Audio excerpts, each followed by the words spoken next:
Buenos días, buenas tardes, buenas noches. En este video vamos a dar toda la información y los detalles en relación a las noticias que han surgido en el mundo River durante estas últimas horas y vamos a hablar puntualmente de todo lo relacionado al mercado de transferencias y también a lo que va a suceder en los próximos días con el conjunto de Marcelo Gallardo. Hay que tener en cuenta que ya la plantilla se encuentra en San Martín de los Andes, que está realizando la parte más fuerte de la pretemporada. Es cierto que esto recién arranca, pero por lo pronto el muñeco no quiere perder ni siquiera un solo día de entrenamiento exigente porque sabe que lo físico será fundamental para este 2025 y para que el plantel y la mayoría de los jugadores puedan funcionar de la mejor manera posible. Vamos a centrarnos en algunos detalles de algunas cuestiones que se terminaron decidiendo durante este pasado fin de semana y también de lo que va a suceder en el corto plazo, con refuerzos que pueden llegar a venir, con algunos que ya están confirmados, con renovaciones que se terminaron dando de manera positiva, aunque con algunas circunstancias que deberán cumplirse, y también con aquellos futbolistas que lamentablemente no están en la pretemporada por algunas cuestiones que no tienen que ver puntualmente con el millonario, pero que a River podrían llegar a beneficiarlo o a perjudicarlo en el corto plazo. Un 2025 en el cual el conjunto de Núñez disputará muchísimas competencias y a partir del 26 de enero, que es cuando comience la competencia oficial, Gallardo ya quiere tener a todo el plantel listo. ¡Empecemos! Vamos a comenzar dando detalles de lo que ha sido el regreso de Enzo Pérez y qué lugar va a terminar ocupando el capitán del equipo de cara al 2025. Recordemos que desde que se fue hasta que volvió, el brazalete lo portó Franco Armani. Y si bien es cierto que es muy raro que Gallardo le quite la capitanía al arquero de River, no hay que dejar de lado que con esta nueva regla que hay en el fútbol argentino, de que solamente los capitanes pueden hablar con los árbitros, más allá de que obviamente no se ha terminado de cumplir a la perfección básicamente nunca, no quiero dejar de lado que Enzo pueda volver a ser el capitán del equipo. Siempre sabiendo el lugar que va a tener, porque no sabemos si será titular siempre. Hay que tener en cuenta que es un futbolista que estará cumpliendo en febrero 39 años y que firmó contrato con River por una temporada, es decir, hasta el 31 de diciembre de este 2025. Y vuelvo a repetir, no se sabe específicamente hasta qué momento Enzo va a estar en plenitud. Uno ya sabe que no va a tener el mismo nivel que tuvo durante su primera etapa, pero aún así, y sabiendo que puede llegar otro volante central, se sabe que Enzo mejora a los tres mediocampistas centrales que tuvo River durante el 2024, porque ni Rodrigo Villagra, ni Matías Craneviter, ni Nicolás Fonseca pudieron tener un nivel óptimo por lo menos durante 3 encuentros seguidos. Hubo algunos destellos de los tres futbolistas en ciertos compromisos, pero poco y nada para lo que se necesita en la mitad de la cancha. Después veremos si Enzo Pérez puede terminar de cumplir con las expectativas. Yo creo, y como dije recién, que River debería ir en búsqueda de otro mediocampista central que pueda hacer lo que Gallardo le pide sin necesidad de tener que rodearlo tanto, porque como el equipo es netamente ofensivo en general, y es muy probable que muchas veces el mediocampista central quede solo, y Enzo, si bien tiene un sentido de la ubicación bastante bueno, lo físico y los relevos hacia los costados que siempre tiene que hacer el volante central pueden costarle un poco más, y a eso le sumamos que va a ser complicado que juegue 3 partidos por semana y hay que ver qué rol termina ocupando Enzo Pérez en este River 2025. Aún así, no hay que dejar de lado que vuelve al club porque quería retirarse aquí, que ya de por sí desde aquel partido que jugaron River y Estudiantes en La Plata en noviembre del año pasado, se sabía del regreso de Enzo, solamente faltaba que terminara la competencia oficial porque no se iba a anunciar su vuelta si todavía formaba parte del plantel del Pincha. Además, Estudiantes tenía que disputar todavía una final más. 2 veces salió campeón durante el 2024 de la Copa Liga Profesional y del Trofeo de Campeones, y esperemos que en River pueda seguir consiguiendo cosas después de todo lo que logró en su primera etapa. En lo que respecta al vestuario, seguramente llegará para ordenar un poco lo que fue un 2024 bastante complicado en ese sentido. Es cierto que ya de por sí, desde que volvió Gallardo, las cosas se han acomodado porque el vestuario no estaba del todo bien cuando De Michelis era el DT. De hecho, esa fue una de las razones por las cuales Enzo Pérez se fue, y veremos si ahora puede cambiar un poco la sintonía que hubo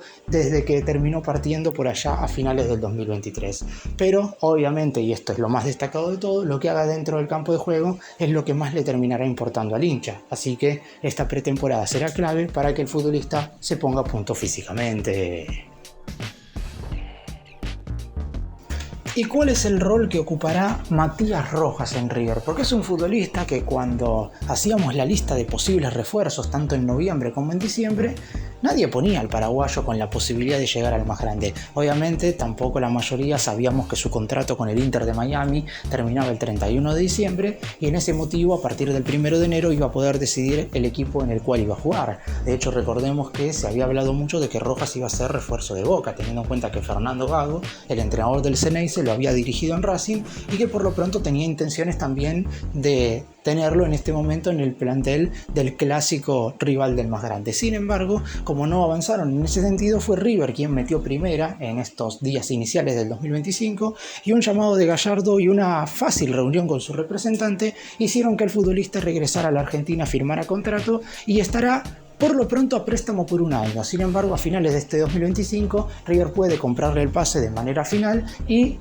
hacerle un vínculo por 2 temporadas más. En el caso de Rojas es un jugador que normalmente se desempeña o como interior o como extremo por derecha a pierna cambiada, como lo ha hecho por ejemplo Franco Mastantuono durante todo el 2024, un futbolista que le gusta enganchar para quedar con la pierna hábil, su zurda, de cara al arco y de esa manera poder rematar a portería. Otro punto a tener en cuenta es que Rojas tiene muy buena pelota parada. Y hoy River no tiene muchos jugadores de esas características, de hecho el Piti Martínez es el único que medianamente puede ejercer el balón parado de buena forma y está bueno tener más variantes. Además el Piti juega por el otro sector porque normalmente lo hace tirado a la banda izquierda, mientras que Rojas lo haría tirado a la banda derecha. Teniendo en cuenta, por ejemplo, que Mastantuono es el futbolista que más se parece a Rojas y que no va a estar en la pretemporada, más adelante voy a estar hablando de eso, pero lamentablemente para Gallardo el juvenil no formará parte de esta preparación y me parece que va a ser determinante que Rojas en los 2 partidos amistosos contra la U de Chile y contra la selección mexicana y en los primeros duelos del torneo Apertura, donde todavía no va a estar Mastantuono, puede hacer la diferencia, porque después, ante igualdad de condiciones, y todos sabemos que el hincha va a preferir al pibe del club de 17 años y que seguramente sea una de las máximas joyas de acá al futuro, pero si Rojas logra dar una buena impresión, obviamente se ganará la titularidad porque Gallardo es de poner siempre dentro del campo de juego al que está mejor en lo que respecta a su nivel. Por lo pronto es un futbolista que, tanto en defensa como en Racing, ha tenido buenos y malos momentos. Cuando está bien logra hacer la diferencia, cuando está mal muchas veces y el equipo no tiene la pelota, no logra ejercer esa presión y por eso mismo esta pretemporada será clave para que Gallardo pueda inculcarle absolutamente todo lo que necesita para triunfar en River. Y tanto el Piti Martínez como Manuel Lanzini renovaron sus respectivos contratos con algunas condiciones un tanto particulares, algunas beneficiosas y otras perjudiciales para el millonario, pero por lo pronto me parece que tenerlos a ambos futbolísticamente dentro del campo de juego es algo que beneficiará al equipo en un futuro cercano. Vamos a empezar con el jugador que los hinchas querían que renovase, que es el Piti Martínez, que hasta el momento, desde que volvió, desde su lesión, su segunda rotura de ligamentos cruzados con meniscos incluidos, disputó 10 partidos, los últimos 10 del 2024, pero todos ellos los hizo ingresando desde el banco de suplentes. Y en todos los encuentros, y acá no estoy exagerando, siempre hizo la diferencia ingresando desde el banco de relevos. Obviamente en algunos pudo mostrarse un poco más y en otros un poco menos, pero aún así el Piti siempre ha sido determinante en todo sentido. Y por eso mismo, y esta fue una discusión que hubo entre los dirigentes y su representante, que no quería que se renovase el vínculo por tan solo un año más. Obviamente la comisión directiva de River estaba impulsando eso debido a que el jugador venía de atravesar 2 lesiones ligamentarias y 3 operaciones de rodilla. Sin embargo, el agente deportivo terminó imponiéndose en este caso y también sabiendo que Gallardo quería al futbolista, y es por eso que el Piti terminó renovando su contrato hasta el 31 de diciembre del 2027 con el objetivo en esta pretemporada de poder ganarse la titularidad. En el caso de Manuel Lanzini hubo algunas condiciones que puso la dirigencia de River como para prolongarle el vínculo, inclusive sobre el deseo que tenía también Gallardo de que continuase un tiempo más, sabiendo que es un futbolista que más allá de que en el año y medio que estuvo, desde mediados del 2023 hasta ahora no ha rendido, la realidad es que el muñeco sabe de las condiciones del jugador y por eso mismo quiere intentar recuperarlo. Sin embargo, la dirigencia le propuso una importante rebaja salarial si es que quería prolongar su vínculo, como Lanzini sabe perfectamente que si se va a otro club argentino, igualmente va a terminar ganando menos dinero, hablando específicamente de lo económico, que si River le bajara el salario, decidió obviamente aceptar esta nueva oferta de la dirigencia, aunque su contrato, a diferencia de lo de Piti Martínez, es solamente por una temporada más, hasta el 31 de diciembre de este 2025, y me parece que este sí será el último año de Lanzini en River, por lo menos dependiendo 100% de su nivel. Si todo sigue como hasta ahora, no seguirá en el club a partir del año que viene. En caso de que logre mostrar algunas condiciones positivas y que logre también insertarse, no sé si en el equipo titular, pero sí como una pieza de recambio importante, a lo mejor tendremos a Lanzini por un par de años más y su retiro se dará en la institución de Núñez.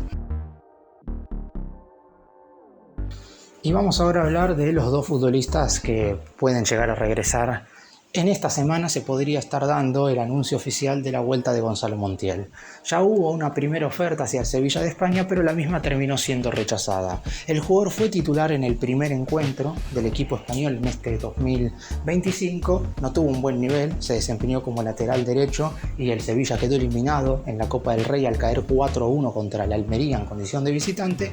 y es por eso que no hay una gran simpatía ni en los hinchas, ni el entrenador, ni en general con el futbolista surgido de las inferiores del más grande. Eso no significa que vayan a regalarnos ni mucho menos, hay que tener en cuenta que en su momento el Sevilla puso alrededor de casi 8 millones de euros para quedarse con Montiel, y si bien saben perfectamente que recuperar esa inversión es muy complicado, ya de por sí la primera oferta que habría mandado de River sería de alrededor de poco más de 2 millones de euros y habría sido rechazada. Como el mercado es largo y como Montiel, por ejemplo, le llegarían otras propuestas de algún otro equipo europeo, habría aparecido alguna del Valencia. Sin embargo, el equipo no se encuentra en buenas condiciones, de hecho está en puestos de descenso, está peor que el Sevilla, por lo que Montiel no quisiese pasar a un equipo donde no sabe que va a ser titular y que se encuentra peor que el club en el cual está jugando hoy. Así que lo de River sigue siendo prioritario, pero como todavía el mercado está abierto, no sabemos si esto se va a estirar demasiado o no. Yo creo que si River hace una oferta contundente de alrededor de entre 3 y 4 millones de euros durante esta semana,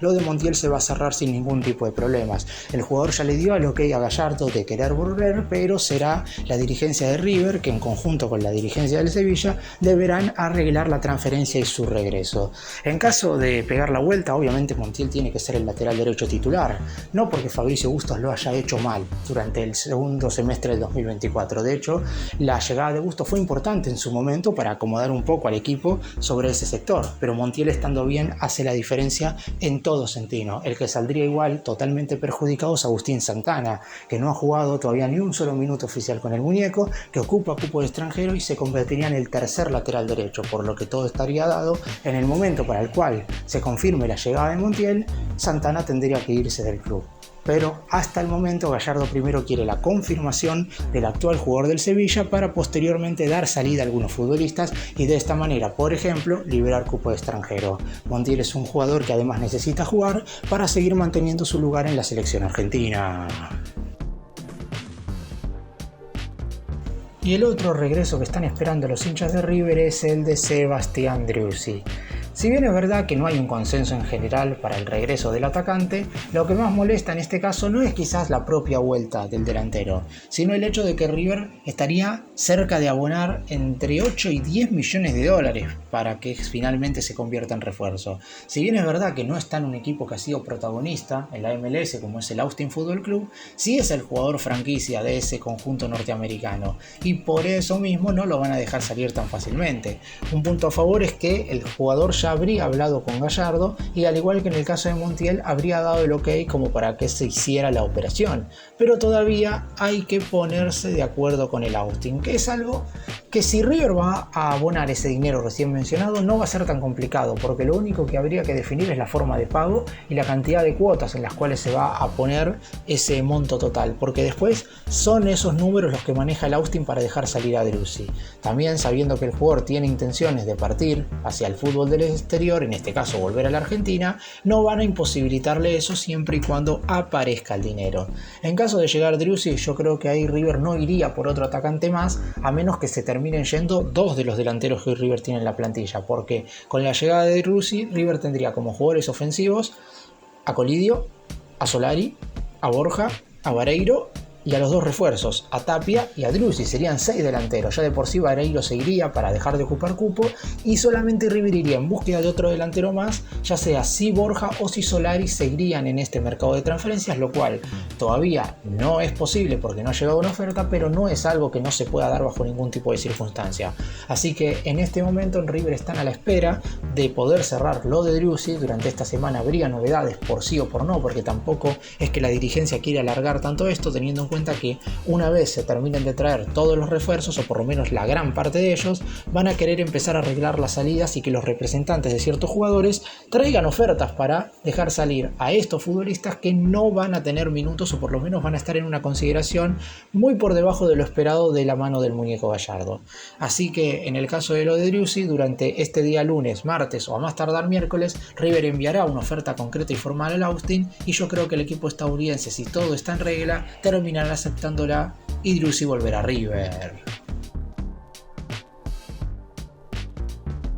Y otro jugador al que está analizando traer Marcelo Gallardo, en este caso no es un futbolista que haya ido a buscar en primera instancia, sino que ha sido ofrecido por su representante, es Lucas Esquivel, lateral izquierdo que hoy se desempeña en el Atlético Paranaense de Brasil, que recordemos perdió la categoría el año pasado, descendió a la segunda división del fútbol brasileño después de haber terminado en la posición número 18 de 20 equipos en el Brasileirao. Y ahora muchos de sus futbolistas obviamente están buscando otros clubes para no jugar en la segunda división de este país. Y uno de ellos es Lucas Esquivel. Acá el punto radica es que si un representante te ofrece a un jugador, como en este caso pasa con este lateral izquierdo, eso no significa que el futbolista venga gratis y que River lo único que tenga que hacer es el contrato, sino que tenés que negociar igual con Paranaense. Lo que sí significa es que el futbolista está dispuesto a volver a la Argentina, está dispuesto a bajar un poco sus pretensiones salariales para ponerse el manto sagrado.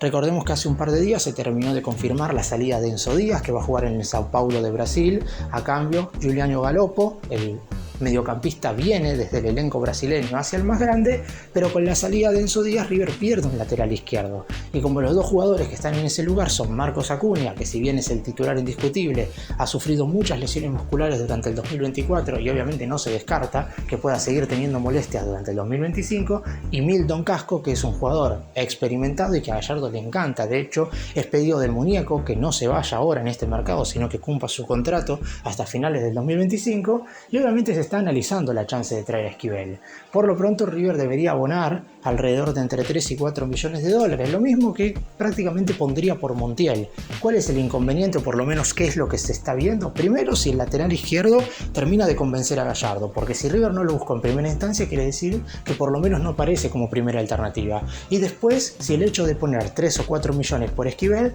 no le quitará la chance, por ejemplo, a River de poner 3 o 4 millones por algún otro futbolista que sí sea primera opción para el muñeco. Porque hoy el mercado se está basando más en lo que le falta a River, aún con el plantel que ya tenía, de lo que tiene que ir a buscar. En cambio, si durante el mes de enero avanza el periodo de transferencias y a River se le terminan yendo 3 o 4 jugadores en posiciones claves, y a lo mejor ahí tenés que ir a traer otras incorporaciones. Si por gastar 3 o 4 millones en Esquivel no vas a poder traer a alguien de jerarquía para reemplazar a algunos futbolistas en el futuro, y a lo mejor te termina jugando en contra esto. Es un lateral que le gusta a Gallardo, aún así, pero todavía no están del todo convencidos de realizar una oferta. Y vamos a hablar ahora de la noticia que en principio no es buena para River, porque más allá de que al millonario siempre le tiene que parecer favorable que los futbolistas surgidos de las divisiones inferiores formen parte de las categorías juveniles de la selección argentina, que Diego Placente, el entrenador de la sub-20, haya citado a 5 futbolistas, de los cuales 3 son importantes para Gallardo, para disputar el Sudamericano Sub-20, y termina siendo algo perjudicial porque no van a hacer la pretemporada, y dependiendo de hasta dónde llegue la selección argentina Sub-20 en el Sudamericano que se va a estar llevando a cabo en Venezuela, va a estar compensando el próximo 23 de enero, y a lo mejor los termina perdiendo por muchísimo tiempo. Ya de por sí, el 23 de enero arranca el Sudamericano y el 26 arranca el torneo Apertura 2025, es decir, en el comienzo del certamen no van a estar. River la primera semana de febrero juega contra Talleres la Supercopa Internacional, o por lo menos esa era la fecha pactada. Todavía sin sede a confirmar, pero podría ser en Uruguay, Paraguay o Chile, es decir, no sería un viaje muy lejano, pero tampoco van a estar para ese momento, y como el hexagonal final, que uno cree que Argentina por la calidad de jugadores que tiene va a estar en la instancia final del Sudamericano, termina el 16 de febrero y hay que alargarlo una semana después, hasta el 23, recién ahí podrían estar regresando, por lo que se perderían 6 fechas del torneo Apertura. Estamos hablando puntualmente de Franco Mastantuono, el más importante y determinante de todos, porque es a quien verdaderamente tiene en cuenta a Gallardo para formar parte del plantel profesional, ya sea como titular o suplente. En el caso de Agustín Ruberto e Ian Zubiabre estuvieron jugando toda la segunda mitad del año pasado en reserva, salvo por los últimos duelos donde Ruberto sí estuvo en el banco de suplentes, de hecho ingresó en la goleada 4-0 ante Rosario Central, pero si Gallardo los tenía iban a formar parte de la pretemporada. Y después los otros dos casos quizás son menos graves. Agustín Obregón es un mediocampista por derecha que iba a formar parte de la pretemporada de la reserva y que es un jugador que en River tienen en la mira, pero por lo pronto el muñeco no lo iba a llevar a la pretemporada. Y después Jeremías Martínez, el arquero, a quien tampoco el muñeco iba a llevar a la preparación previa. Pero el caso de Mastantuono es muy relevante porque se le está cortando la posibilidad al chico de hacer una pretemporada. Y ya sucedió el año pasado 2 veces con Echeverri. Y todos hemos visto cómo al Diablito le faltó mucho desde lo físico durante el transcurso del año. Veremos si Mastantuono puede recuperar el tiempo perdido en River una vez rinda en la selección argentina, porque más allá, igual de todo hincha millonario quiere que le vaya muy bien cuando vista la camiseta de su país. Para cerrar y hacer un breve resumen de todo lo que hablé, esta pretemporada le servirá a Gallardo para ver qué función ocuparán ciertos futbolistas en el plantel con vistas al 2025. El caso de Enzo Pérez, para ver si puede jugar 3 partidos en una semana. Yo creo que es muy difícil y por eso River está analizando traer otro mediocampista central. El caso de Matías Rojas, que ante la ausencia de Mastantuono, que estará con el Sudamericano Sub-20, será el futbolista que seguramente comience como titular por el costado derecho del ataque. Después los casos de Lanzini y el Piti Martínez, que terminaron siendo suplentes el año pasado pero quieren ganarse su lugar en el 11. Lo del Piti es más probable porque en definitiva terminó en un buen nivel. Y después los refuerzos que pueden llegar. Lo de Montiel está, no voy a decir casi hecho, pero como el Sevilla quiere transferirlo y River pondría en dinero que pretende el conjunto español, la transferencia se hará. Lo de Driussi puede tardar un poco más porque el dinero es bastante más, el doble prácticamente, y por eso mismo puede ser que lleve un par de días extras en relación a lo de Montiel. Y después aparece Lucas Esquivel, lateral izquierdo, que fue ofrecido por su representante. Hay que negociar con Atlético Paranaense para contratarlo.